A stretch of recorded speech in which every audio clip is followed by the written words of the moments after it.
Like I feel it not been the same since Libiano cooked you. I feel like it's not the same. All right, cool. So you believe that Jesus is Yahweh in a sense?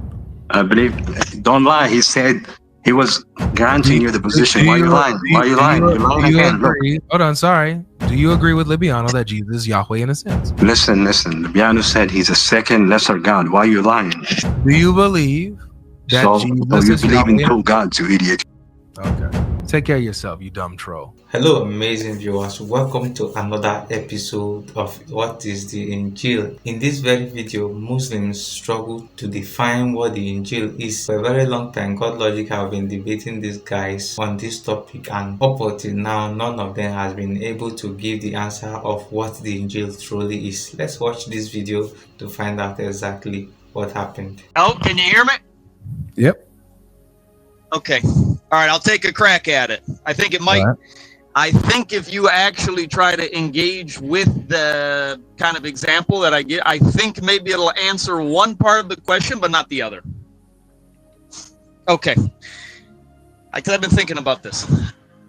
So in the Quran, it says, for example, it's all obviously theoretical, hypothetical example, just bear with me, that Jesus had a cookbook, right? Jesus had a cookbook.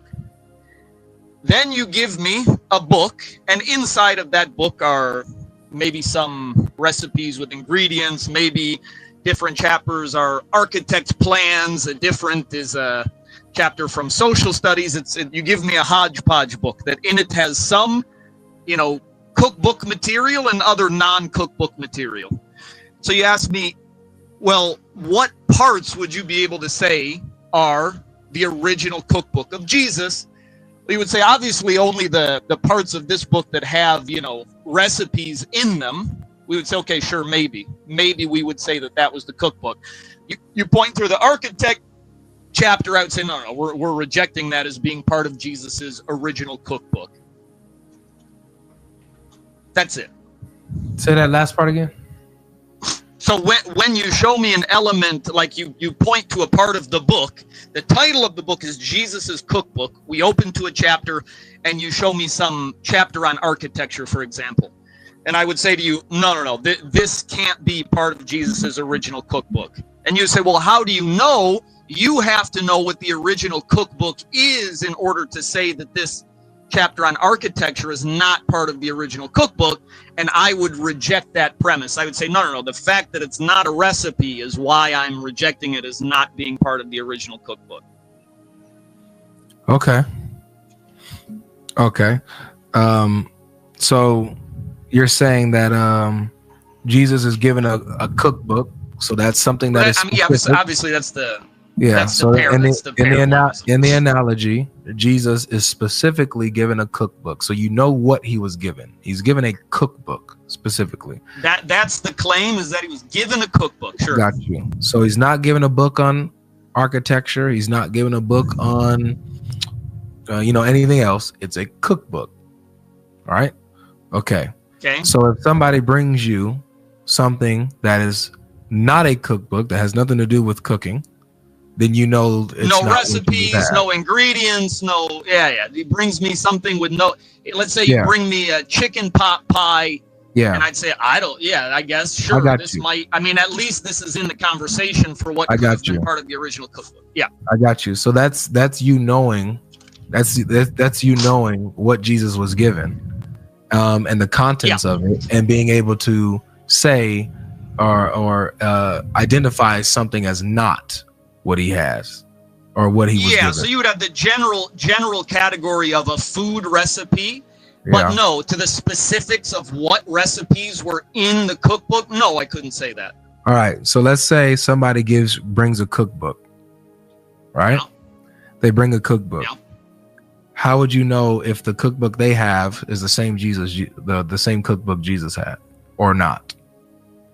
Well, you wouldn't be able to say, okay, in Jesus's cookbook there was a recipe for macaroni salad, right? And in this book you're giving me, there is no recipe for macaroni salad, right? That's not the discongruence that I'm alluding to. I would say that we don't know. There could have been. Yeah, go ahead. I know. So I like your analogy, and I think that with your analogy fitting more is when you're comparing, when someone has a cookbook and you're saying, oh, well, that's not the cookbook of Jesus. And we're just asking you, how do you know that our cookbook is not the cookbook of Jesus? Yeah, so the comparison under my analogy, I wouldn't say that your cookbook is or isn't the cookbook of Jesus. Anything that we would find that is incongruent with material that would and could and should be in a cookbook, that we're evaluating based off of that standard. I got you. So basically everything in my book that contains recipes on food and, and stuff like that, you're saying that's what you can identify as what Jesus had. Yeah, that would be the initial start. So we would categorize things into different categories. That would be the initial buffer to get past what could possibly or possibly not have been in the cookbook, although it's obviously still not determined that it was or was not. So with that being said, when it comes to the gospel that we have, the sayings and teachings of Jesus can be considered the Injil, right? That's contained within the gospel that I have. So I'll tie it into, maybe some religious dogma here, because I think a lot of times when, at least in the conversations that I've listened to, both parties are kind of referring to something else, or maybe the conversation gets a little bit convoluted. So I would say that from the Islamic perspective, we have these, criteria, A, B, and C. God is one, for example. Because of that presupposition, you say nope. Can you hear me? Yeah, no, I can hear you, but you're now abandoning your standard analogy. Because my analogy is still based off what we would agree to be the recipes of our cookbook. So, for example, like you won't find pork in a Muslim cookbook. You can already make that presupposition. Yeah, but that's a Muslim cookbook. How do you know how do you know what's in Jesus's cookbook? You don't. Well, in the example of pork, for example, we know that pork is prohibited. We know that Jesus was prohibited. A prophet. Stop. Yeah. It's prohibited for Muslims. How do you know that it was prohibited for Jesus in his time? Yeah, we don't. Exactly. So if you go in my gospel, for example, and see where pork is prohibited in the gospel, or Jesus is teaching that pork is prohibited, that doesn't necessarily mean that that's the Injil just because it agrees with the law that's in the Quran. You're now changing. You're now trying to use the Quran as a standard for, okay, if it agrees with the Quran, then that's the Injil. If it doesn't agree with the Quran, that's not the Injil. That's basically what this boils down. That is what I'm appealing to, and I would suggest that you would appeal to the same thing in the cookbook example. You and I have a shared definition of what we agree to be a cookbook and what likely things would or wouldn't be in a cookbook.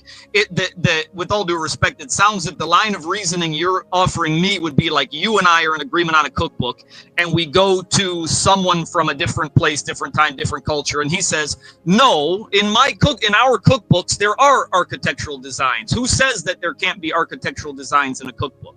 You and I would say, well, it's our presupposition of what a cookbook is in our shared definition that doesn't allow for that. Yeah. So this is where it looks like the analogy was a waste of time then. Because the only thing, maybe try to button it up for me in a way that I'll understand. Yeah. But at the point of it, it's whatever agrees with the Quran. That's what you're saying the Injil is, and whatever disagrees with the Quran, that's not the Injil. But that is not how you identify an object. That's not how you identify the Injil that existed before the Quran, was an object before the Quran, and has its own standard. You know what I'm saying? The Quran is not a judge on what the Injil is. It's just not. Okay, let me ask you this then, and to see if you would agree with me in the analogy, because as I said, I think you and I would agree on what should and shouldn't be in a cookbook, and that's the reason that I offer that analogy. I don't think that you would have a problem with my presuppositions about what should and shouldn't be in a cookbook. Yeah, but let's get to the core of the matter here, John. Let's get to the core here. The core of the matter is that you guys as Muslims, now I don't know if this is your position, but as you've been seeing, Muslims are telling me I don't have the gospel of Jesus. That's what they're telling me. Without knowing what the gospel of Jesus is, without knowing the contents that's in the gospel of Jesus, without knowing the authors of the gospel, without knowing anything about the gospel of Jesus, they're coming and telling me that I don't have it. You see how silly that is? And I mean, that's the reason I introduced the analogy to attempt to develop some kind of common ground between us. If you're showing me something that's an architectural plan, plan, I would say that's not. No, I'm showing you a gospel.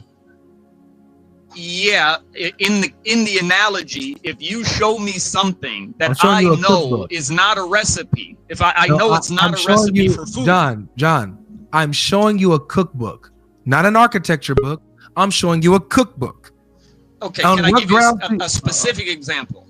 On what? Okay, so for example, Mark chapter 1 verse 1 says, "This is the gospel of Jesus Christ, the Son of God." Sure. So what I'm showing you is not I'm showing you the gospel. I'm showing you what in our paradigm, what is called the gospel. And the Quran keeps referring to the gospel of Jesus. Mark says he's writing down the gospel of Jesus. So I'm not giving you look, so if Jesus has a cookbook, I'm not showing you a book on architecture or a playbook. I'm showing you a cookbook. But so you're saying that the cookbook I have isn't the cookbook of Jesus. Well, let me introduce an idea. Let me know if you can follow it or not. Mark says that I'm going to tell you what the cookbook of Jesus is. That's the claim of Mark. I'm going to tell you what was his cookbook. Then we look in that content. If there's an architectural plan in there, I would say that it doesn't matter what Mark has labeled as being the cookbook. The fact is that this isn't the content of a cookbook. Okay. So how do you know the content of the cookbook of Jesus? You won't. Like, again, you're asking me like what specific recipes would be there. Of course you wouldn't. So it doesn't work. Well, no, it does work. It's to say that if you show me a list of recipes, I could agree with you that yes, these may possibly have been in the cookbook. If you show me other material, I'll give you a specific. Thank you, John. Thank you. I appreciate it, bro. So look, because we're not going anywhere. We're not going anywhere. Do you want to get somewhere now? I can give you a specific. Is what I have the gospel of Jesus? To the Bible. Yeah, I don't know. Okay. So it very well might be. But, well, again, yeah, if you bring me a recipe, I would say this very well may be a cookbook. So on what grounds do you have to say that I might not have it? On what grounds? Well, if I show you, like for example, when I show you, when I show you John 3:16, where Jesus says, "For God so loved the world that he gave his only son, that whoever believes in him shall not perish but have everlasting life." How are you judging if that is actually authentic to the Injil or not? Yeah, I wouldn't say, is this part of the original Injil or not? And the conversation that you and I are having is I'm telling you that there is content there that's not congruent with a cookbook. And I'll give you a specific example if you'll allow me. Thanks for coming back. Bro.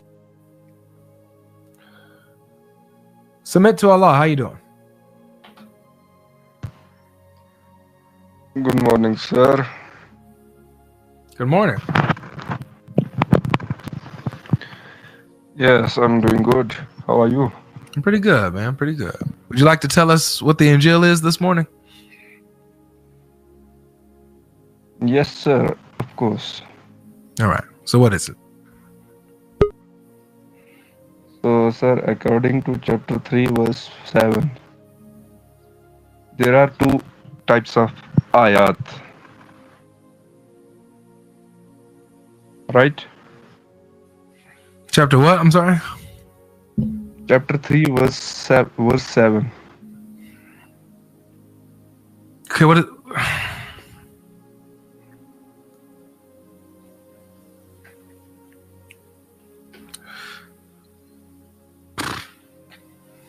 The first part of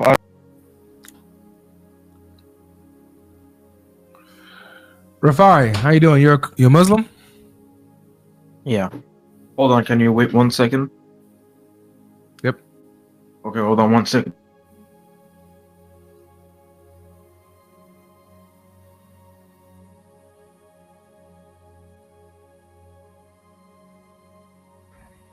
I'm back. Hey. Can you hear me well and can you understand me well? Yes. Great. So your question is, what is the Injil? Yep. So before I answer anything, what's your intention with this? Because, for example, if you ask me what is the Quran, I could say well, it's a book of 112 chapters. It's about a story of a man, but I could also just say it's revelation from God. So what's your intention with this? What type of answer do you want? Stories? I want a type of answer that identifies what the Injil actually is. What do you mean with identify again? It's so very notice general. how you said the Quran is a book with 112 chapters or 114 chapters. It tells the story of Muhammad being the last prophet, and mentioned the stories of Moses and his dealings with Pharaoh, and how there were 9 signs given on the signs in the land of Egypt to help the Israelites escape, and how Abraham was cast into the fire or whatever and was saved out of that, and that's telling me what the Quran is. That's identifying the Quran. Yeah. Okay. So your question is, what is the Injil? So you want identifications, meaning what's the content in it? Yep, I want an identifier. Let's identify this Injil. Oh, okay. There's this new explanation going on, even made by Orthodox Muslim, saying that the Injil is the gospel, Q gospel. And I saw your video called the Master Class of Debunking Islam or whatever. And Libiano, by the way, reacted to it with your claim about how the gospel of Q can't be the Injil. Have you seen it? No. You should go to his Why don't you just tell me what he said? Well, basically, you made the argument that the Q gospel can't be the Injil because in it says something about how Jesus receives everything. I didn't say that it can't be the Injil. I said if they want to go and say that that's the Injil, then they're still in trouble. Yeah. Because it's the sayings that we find in Matthew and Luke that point to his divinity as well. So, are you sure you said you're a Muslim, right? Yeah, bro. I interacted with you so many times. Why? Okay. So, can we get to what the Injil is, man? Are you gonna go with Flipiano's explanation, or do you have something else? Do you want an honest answer or kind of mental gymnastic answer? I would love an honest answer. Honest answer: I don't know the contents of the Injil. I don't really know what it is. Okay, that's the honest answer. I can hypothesize. Yeah, that's an honest answer. Yeah. I can hypothesize what it is or what maybe the contents within it are, but I can't give you any definitive answer if that's what you're seeking. Cool. So, at the end of the day, then, when Muslims say that we don't have the Injil today, that kind of statement is foolish and fallacious, isn't it? Because they don't have an alternative to give us or any proof to show that what we have isn't it. They don't even know the contents of the Injil that the Quran talks about. So they have no grounds to reject that we have the Injil. Would you agree? Well, they kind of do, because obviously they believe that the Quran and the Quran is the revelation from Allah, and we also believe that hadith are inspired, etc. That means nothing. What grounds do they have to say that what I have is not it? What grounds do you have? Because we believe it's inspired revelation, and if something goes against it, it's not true. That's not grounds. That's their grounds. No, that's a presupposition. So presuppositions isn't a basis. It isn't a grounds to reject something. You're just saying. You just give me a reason why they do, because they have their biases and their beliefs. Yeah. By the way, if for that, Like if I accidentally go, it's because my phone has literally only 1% of battery. Just so you know. All good, all good. So what I'm basically saying is, if you want to know what's Injil and you're saying you want an alternative which is actually like suitable or like available, well then you'd need to debate the prophecy or like if Muhammad is a prophet. No, what I'm doing here is asking what the Injil is. Muhammad being a prophet or not does not tell me what the Injil is. He can be a prophet. I still don't know what the Injil is. But not a prophet. They don't have any grounds to tell me objectively what the Injil is. But you literally just said that it's bizarre or whatever words you use to say that what you have is not the Injil because we don't have any grounds to base it on. And I said that we could, if we could argue if Muhammad was a prophet or not, and you said, well, that's a presupposition. Well, then you would need to debate with Muslims to see if that presupposition is true or not. Am I correct? Let's grant that Muhammad is a prophet. Okay. What's the Injil now?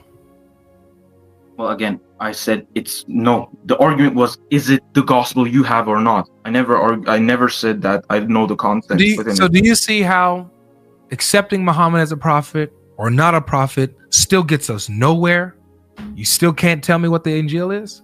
I literally just told you I don't know the contents within it, and you said, well, none of you do. Yeah, okay. And you said, how do you know it's not my gospel which I have? And I said, well, you can say that if Muhammad is true and he is a prophet and he has revelation from God, then anything that contradicts it is not true.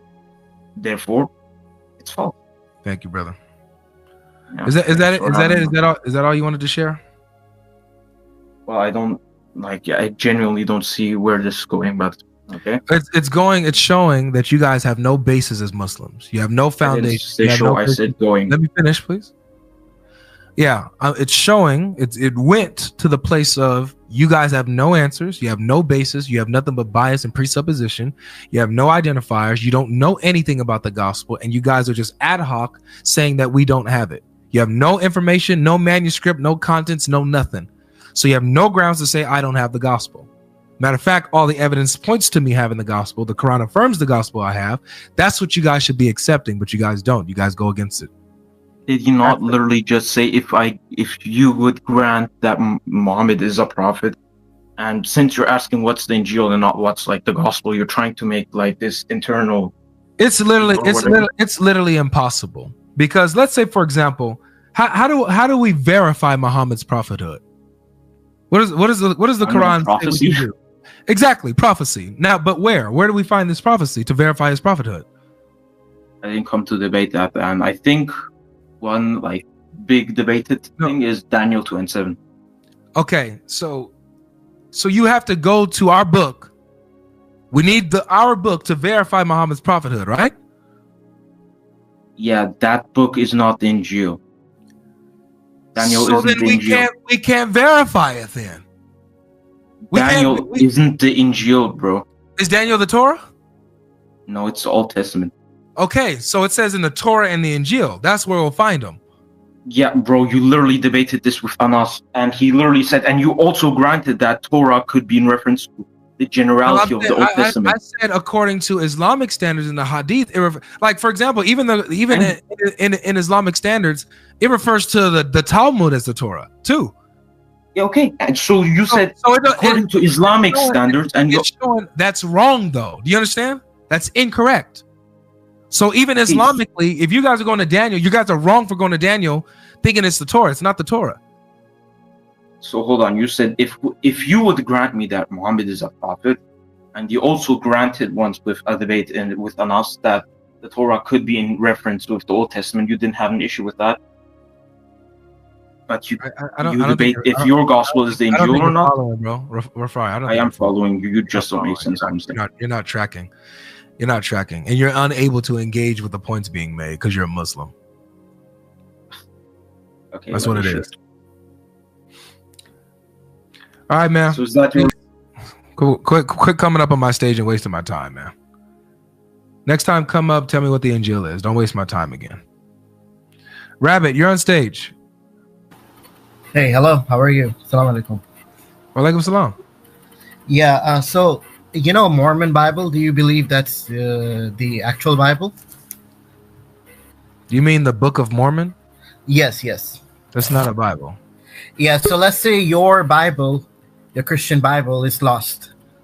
It's nowhere to be found, and you have only Mormon Bible, and they say this is the Bible. How would you say that this is not the Bible? If we didn't have any Bible or any manuscripts or anything like that? Yeah, yeah. Or oral tradition, all church fathers wiped away, all manuscripts gone? Yes. Then I wouldn't have a basis to say that that's not the Bible. Okay. That's it. So wait, you're Muslim? I'm in the middle. Like I am not. I mean, I was here before as toothpaste, right? Oh, your toothpaste. Yeah, and Okay. I am kind of going through. I'm reading about Christianity and Islam. I mean, I was born in Islam, but I am just confused a little bit. Okay. Yeah. Do you see the problem with the Muslim position on what the Injil is or what it isn't? Yeah, it's I have been having issues with that too, because it says in Quran that you will find Prophet Muhammad in the Bible, and I'm thinking, why would it say if Bible is lost, then why would it mention that? So yeah, I'm trying to see, for example, how would you say if your Bible is lost in Mormon Bible is the. So you see how I'm being consistent? That if I didn't have any manuscripts of the Bible and I had no oral tradition, no church history of the Bible, then I would not have any grounds to say that the Book of Mormon is not the Bible. I wouldn't be able to say that. Yeah. You see? So similarly with the Muslims, they have no manuscript of this other Injil. They have no manuscript of this other Torah. They have no oral tradition of this Injil, no quotes from it, nothing in history about it. For them to say that I don't have it, what I have is not the Injil, they have no grounds to say that. Matter of fact, all the quotes, the evidence, the manuscripts point to what I have, all of it. Even the Quran quotes it.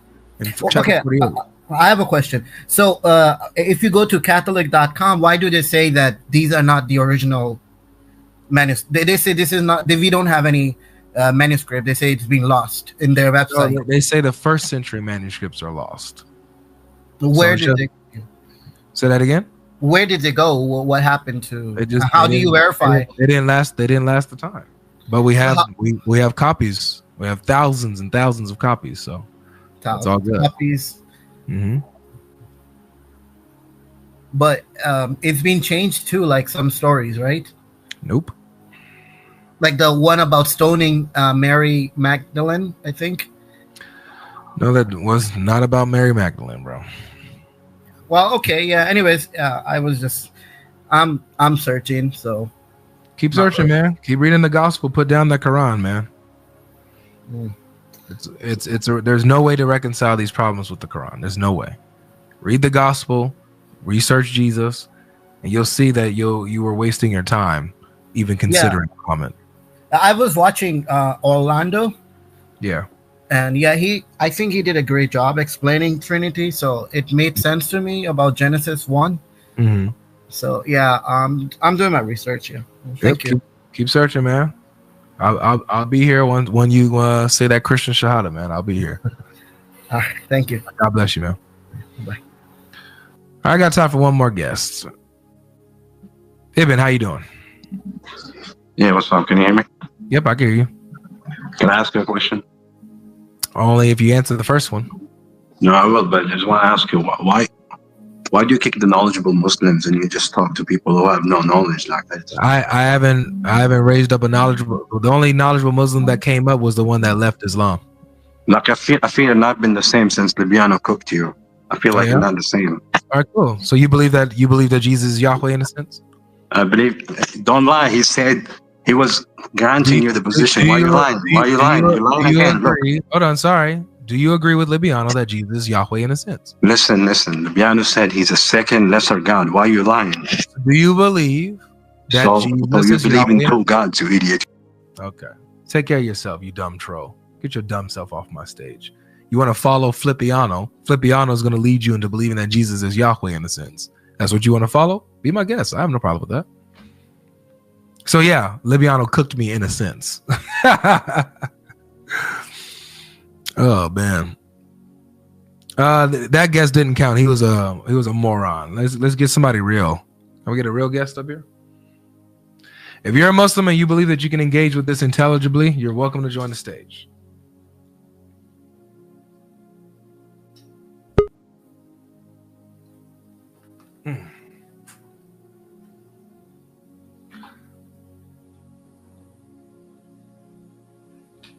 The only knowledgeable Muslim that came up on my panel today was the one who ended up leaving Islam. That Muslim was knowledgeable, and now he's not a Muslim anymore. Alhamdulillah, Yeshua.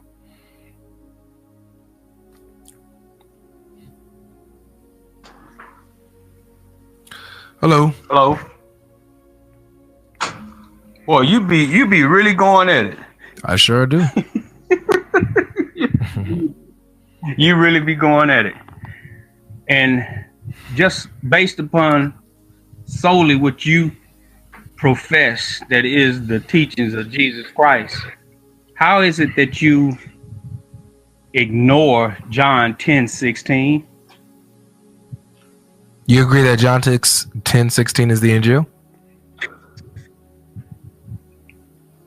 I believe it's the gospel according to the authors who wrote it. The Injil is something entirely different than what you're professing. All right, so tell me what it is. What's the Injil, brother? The Injil was revealed to Jesus, prophet Jesus of 2,000 years ago by God. And it was corrupted. This is what you have that you're coming from with the Matthew, Mark, Luke, and John. This is the corrupt version of the Injil. It's truth mixed with falsehood. It's a historical fact. You have Christian scholarships that has announced this fact. Brother, I don't know. I don't understand why you sit on here and argue with my brother. It's a fact. Go ahead. Thank you, please. So you told me that the Injil was something that was given to Jesus 2,000 years ago. According to the Quran, and he is not the Messiah. Just really quick, and please be succinct. According to the Quran, simple yes or no, did they have the Injil in Muhammad's time? Yes, they did. Okay. So they had the Injil in Muhammad's time. They have a written form of it in Muhammad's time. Who wrote that Injil? God revealed it to Jesus. Thank you for that. I didn't ask who revealed it. I asked who wrote it. So who wrote it? No one knows who wrote it. That's why we hang on the fact that God revealed it to Jesus. Well, okay, so since you don't know who wrote it, we Christians do. We have the authors of the Injil. Yeah, Matthew, Mark, Luke, and John wrote it. Matthew, Mark, Luke, and John are fictitious characters. How do you know how do you know that they didn't write it? They are fictitious, bro. How do you know they didn't write it? This is a fact. All them characters. It took 66 different individuals. Thank you for reminding me of your face. I'm gonna remember when you request up not to bring you up. You can't have a conversation. You're you're a talker. You know, you need somebody that's like that don't really have knowledge and is not challenging you. That's where you'll be. Yusuf, how you doing?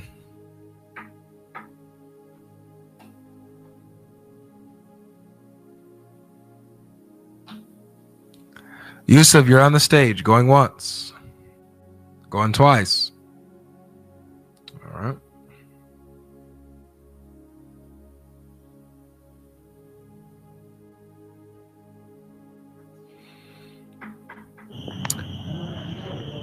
Hello, Bernard. You a Muslim? Bernard, you're on stage. Yeah, hello. Yes. Did you request on accident Hello? or on purpose? Yeah, I request I want to talk. Yeah. All right. Can you hear me clearly? Okay. Yeah. Sounds like there's a delay. There's too much of a delay, Bernard. I'm sorry. You. Do you hear me? No, Are you hearing me? I can't. There's too much of a delay, Bernard. So we won't. We're gonna have to try again another time.